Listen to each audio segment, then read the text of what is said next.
ka-friend, welcome to my YouTube channel.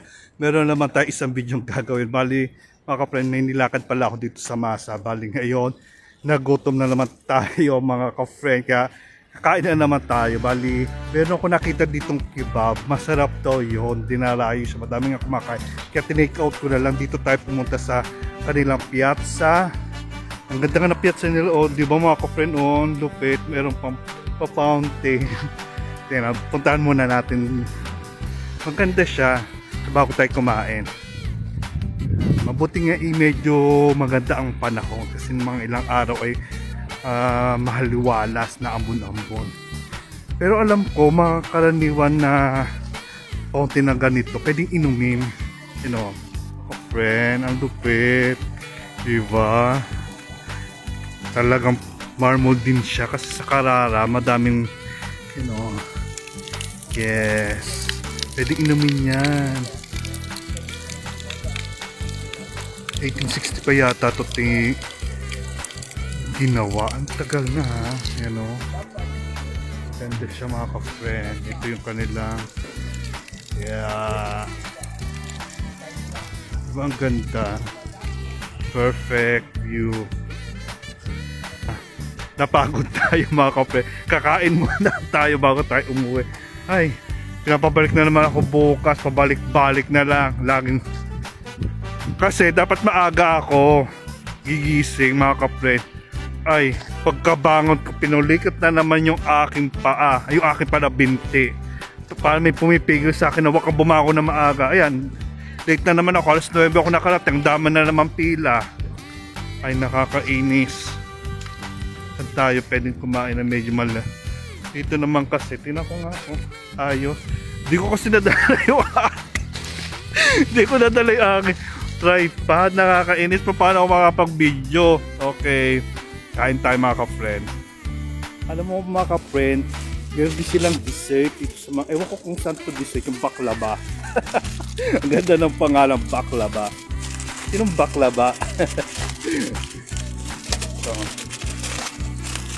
dalawa nga lang kasi yung teka lang, hindi ako masyado kita. Dalawa lang ang kinuha ko kasi mas sobrang tamis niya. Ito kasi pa nakita ko na binubuhusan ng syrup kaya ganun katamis. Ito, baklava. May stick yung hulog.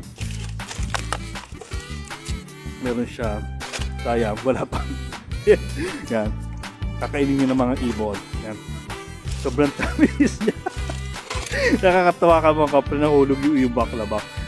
Ayan o, baklava siya. Meron siyang pistachio. Ayan. Tapos yung crush niya, napaka-lutong. Indo.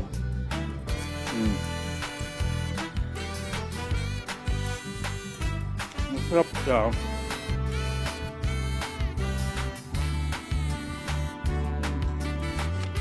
Kumaya na kasi dessert. Kasi muna natin yung pinagmamalaki nilang kebab dito. Kasi meron kasi ibang kebab.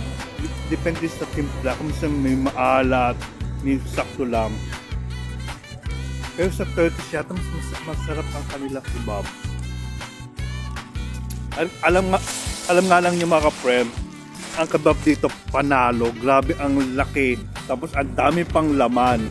Talaga magsasawa ka sa karne. Talagang di nila tinitipid.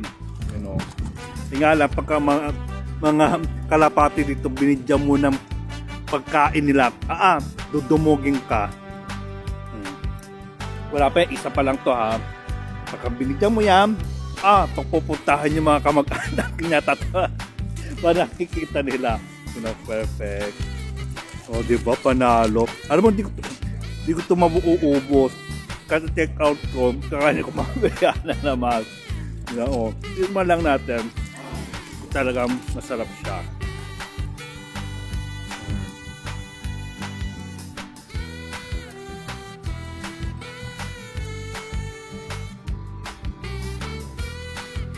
Lumalutong ako nakakagat. Para sa chicharon.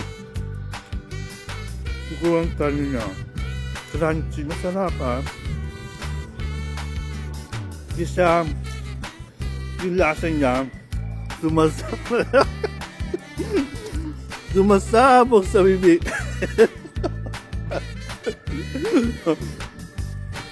Paano ka papayat? Kumakain ka na naman. Ay.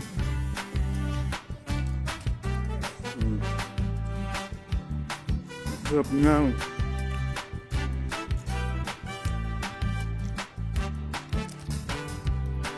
Sarap. Perfect.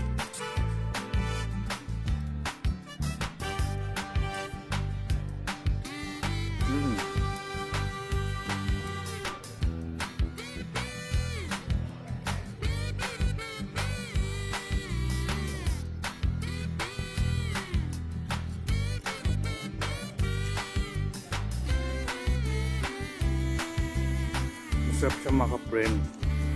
Panalo. Ayan, ulo. Ayan. Kain. Utap. Kainin niya. Op, may nakakita ng isa kasama niya. Naiingit siya.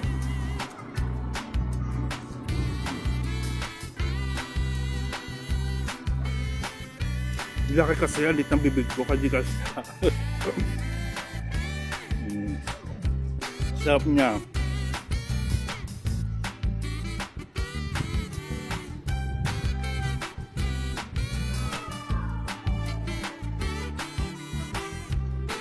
Yan. Sa lasa niya, kung i-rate natin 1 to 10, bigyan siya natin ng 8.5. Yan. Pasado naman. Sarap siya.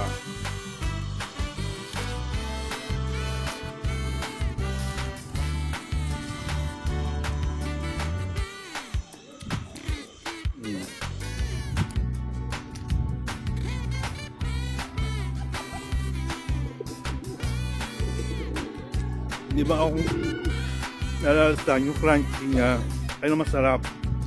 Maluto pagkagat mo.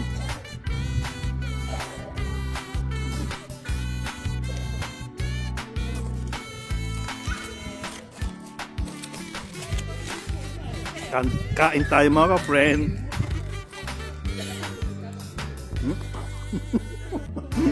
Yum.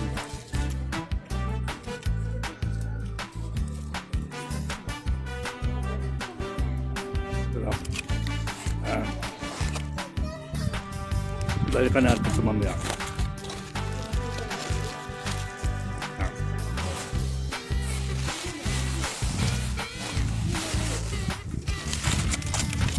Tapos yung baklava.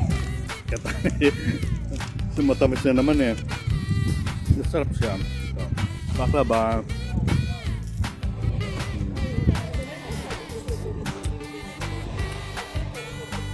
Perfect siya mga kapero.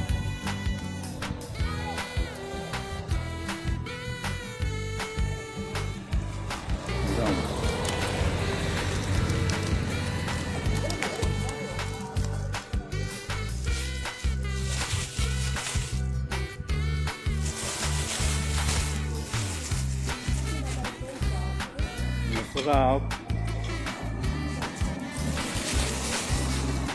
Ayan mga ka-friends, may hindi pa po nakaka-subscribe sa aking YouTube channel, huwag po nyo kalilimutan i-like and subscribe. Pakiclick na rin po yung notification bell para updated po kayo sa aking mga next video.